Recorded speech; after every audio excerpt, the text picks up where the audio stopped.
नितेश राणे असं म्हणाले की जी निवडणूक झाली आहे त्या निवडणुकीमध्ये मराठा समाजाने फडणवीस यांची बाजू निवडली, आता कुणाची दखल घ्यायची गरज नाही. आणि मग आम्ही काय म्हणतो, आम्ही पण तेच म्हणतो की मराठ्यांशिवाय या राज्यात सत्ता कोणाची येऊ शकत नाही. मराठ्यांनी त्यांना सत्ता दिली, इतक्या लवकर उपकाराची फेड करू नका. आणि तुम्ही जर मराठ्याचा अपमान करीत असले, कोणाची दखल घ्यायची शेवटचं सांगतो, त्या हिंगोली शहरातून निलेश राणे साहेब, तुम्हाला सांगतो तुमच्या भावाला एकदा मी सांगा ना, तुम्ही असा धुईन त्याला.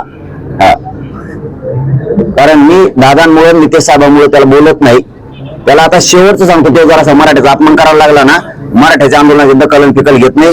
नितेश साहेब तुम्हाला सॉरी निलेश साहेब तुम्हाला पुन्हा एकदा सांगतो, त्या तुमच्या त्या लहान पोराला सांगा नीट, नसताना असा धुईल तोंड दाखवलं जागा नाही ठेवणार पुन्हा. म्हणून निलेश साहेबाला पुन्हा पुन्हा सांगतो, त्याला दापा. मी गप कशामुळे, मी दादांना त्यांना मानतो म्हणून.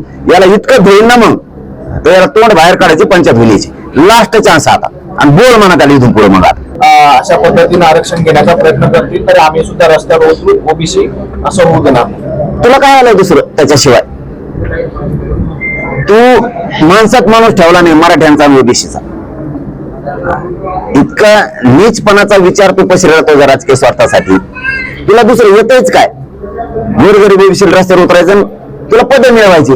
तुला मधल्या काळात 6-7 महिने पद नव्हतं, बोलला का रे? जातो आणि तो ओबीसीचा बोलला का? म्हणजे तो बेगडी प्रेम ना हे ओबीसीचा सुद्धा लक्षात आले. अरे आम्ही तरी त्या ओबीसीला एका शब्दानं दुखवलं नाही आतापर्यंत, आजपर्यंत. आणि आयुष्यात दुखवणार नाही, कारण आम्हाला रोज एका ताटात राहायचंय. तुमच्या राजकारण्याचं ऐकून आमचं गरीब मराठ्यांचं गरीब ओबीसीचं पोट नाही भरणार, हे लक्षात ठेव. आणि ओबीसी नाही कळतंय, मराठ्यांना पण कळतंय. आपल्याला रोज एकमेकाच्या ताटात राहावं लागतंय, एकमेकाच्या सुखदुःखात राहावं लागतंय. राजकीय मराठ्याचं सुद्धा आम्ही ऐकत नाही. ओबीसी बांधवांनी सुद्धा हे काम कधीच करू नये. लक्षात ठेवा, यांचं ऐकून ना विनाकारण हे आपलं रक्त सांडिते आणि सत्तेत बसते. जर सरकार तुमच्यासोबत बैठकीला बसायला तयार असेल तर रांगे पाटलांची काय भूमिका असणार आहे? जसं पाठीमागच्या वेळेस तुम्ही त्यांच्यासोबत चर्चा केली, त्यावेळी चर्चेला आले तर तुमची भूमिका? चर्चा केव्हा होणार? 27 तारखेच्या आत. आणि ती चर्चा नाही पाहिजे मला. आता अंमलबजावणी आहे का आमच्या मागणीची, 8-9 मागणींची? तर नसतं, बाकीचं नाही. चर्चा खर्चाला कटाळा आला मला. फार तुम्ही 2 वर्षापासून सरकारला इशारा देत आहात, आम्ही मुंबईकडे येणार आहोत, आता सरकार आपलं गांभीर्याने घेत नाही. काय वाटते तुमच्या? आम्ही कुठे घ्या म्हणतो?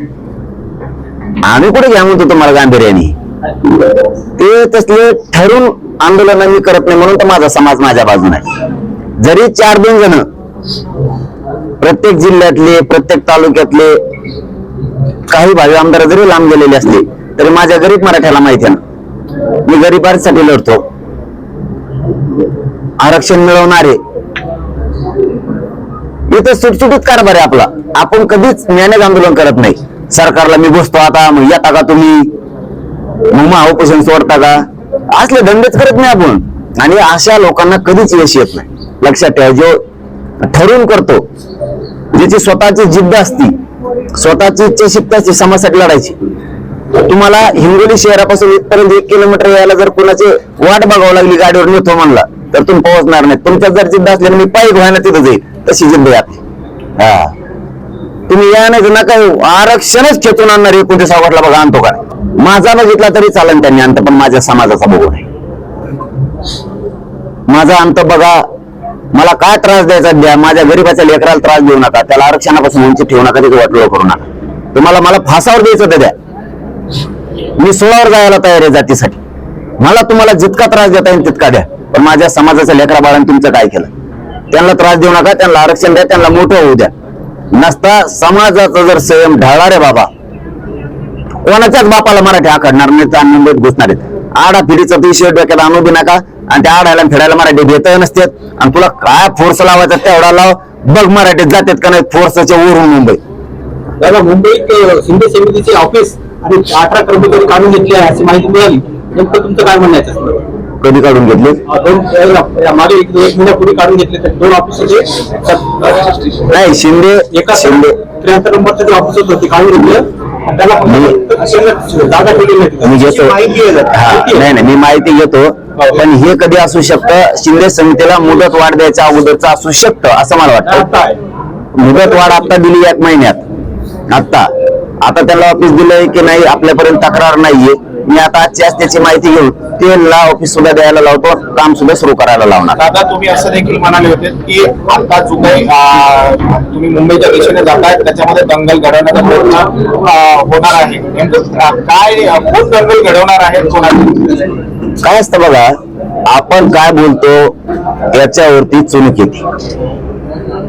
आपण काय शब्द वापरले त्याच्यावर चुणूक येतील. कारण देवेंद्र फडणवीसांना वाटत असेल केले शान आहेत, लोक पण लय शान आहेत, लय हुशार आहेत. तुम्ही इथून जाऊन गोव्याला अधिवेशन भरवता, तुमच्याच पक्षातल्या तुमचेच कार्यकर्ते आंध्रातून तुम्ही मोठे केलेले यांचं अधिवेशन तिथं घेता आणि ते सांगता मी ओबीसीसाठी लढणार. मराठ्यासाठी कोण लढणार? दलित मुस्लिमासाठी कोण लढणार? मायक्रो ओबीसी साठी कोण लढणार? धनगराच्या आरक्षणासाठी कोण लढणार? ते ओबीसी नाहीत का? ओबीसीचा काही हक्कच नाहीये का? असं माणूस बोलू शकत नाही कधी, जो राज्याच्या प्रमुख संविधान पदावर बसलाय, प्रमुख व्यक्ती ज्यांच्याकडे पालकत्व आहे राज्याचं, ते असं बोलणार. आणि मग ते लोकांत चर्चा सुरू झाली की हे 100% त्याचं षडयंत्र शिजलं गेलं. काय शंका असू नये आम्हाला तिथे षडयंत्र शिजलंय म्हणून? इतक्या लांब न्यायची काय गरज आहे? आणि असं अधिवेशन असतं का कुठं? तुम्हाला अधिवेशन लक्षात आलं का? एखादी संघटना अधिवेशन घेते, ठराव करते, सरकारकडे पाठवतो मागण्याच. काही पक्ष असतो, ठराव करतो, मागणे सरकारकडे पाठवतो. एखादी कृती समिती असते, एखादी शेतकऱ्याची समिती असती, ते ठराव करते एखादा अधिवेशन घेऊन, कारण त्यांचे पदाधिकारी कार्यकर्ते असते आणि सरकारकडे पाठवते. हे देशातलं पहिलं अधिवेशन आहे. ओबीसीच्या देवेंद्र फडणवीस साहेबाच्याच ओबीसीच्याच काही नेत्यांनी घेतलेलं, कार्यकर्त्यांनी घेतलेलं, की त्याला सरकारचाच माणूस हजर आहे. आणि तुमच्या अधिवेशनाला, तुमच्या मागण्याचा ठरावाला जर मुख्यमंत्री जे तुम्ही अधिवेशन घेता कशाला? मुख्यमंत्र्याकडे जाणं म्हणा, या मागण्या आमच्या करा अंमलबजावणी. किती लोकांना बघा ओबीसी येड्यात काढायचं काम आहे. ज्याचं सरकार ऐकत नाही त्याचं अधिवेशन असतं आणि मागण्याचा ठराव असतो. मुद्दाम जास्त 1 मिनिटाचा वेळ घेतला मी तुमचा. तुम्ही प्रश्न महत्वाचाच विषयाला हात घातला. समाज यांनी शहाणा होतो, हुशार होतो. असे प्रश्न समाजाच्या हिताचे राहतात. जर तुम्ही ओबीसीचे नेते म्हणून घेता, स्वतःला ओबीसीचे लय पाठीराखे म्हणून समजून घेता, तुम्ही अधिवेशन भरवलं, अधिवेशनात तुमच्या मागण्याचा ठराव केला आणि 30,000 कोण मुख्यमंत्री, काय अधिवेशनाची गरज राहू? ज्याचं कोणी ऐकत नाही त्यांनी सभा घ्यावा, आंदोलन करावं, अधिवेशन घ्यावा, सरकारकडे मागण्या द्यावा. मुख्यमंत्री तुमचं नाही म्हणलं अधिवेशन षडयंत्र शिलांनी घेतलं, कशाला घेतला? मग का शंका घेऊन आम्ही? त्याच्या पुढची शंका बळावती आणखी. पत्रकार बांधवांनी फडणवीस साहेबाला प्रश्न विचारला, मराठी मुंबईत येणार आहेत, तो म्हणतो पोलीस बघून घेते. धमकी दो बघून घेतील म्हणजे काय? कोणा हल्ला करणार आमच्यावर? फडणवीस साहेब, नादात राहू नका.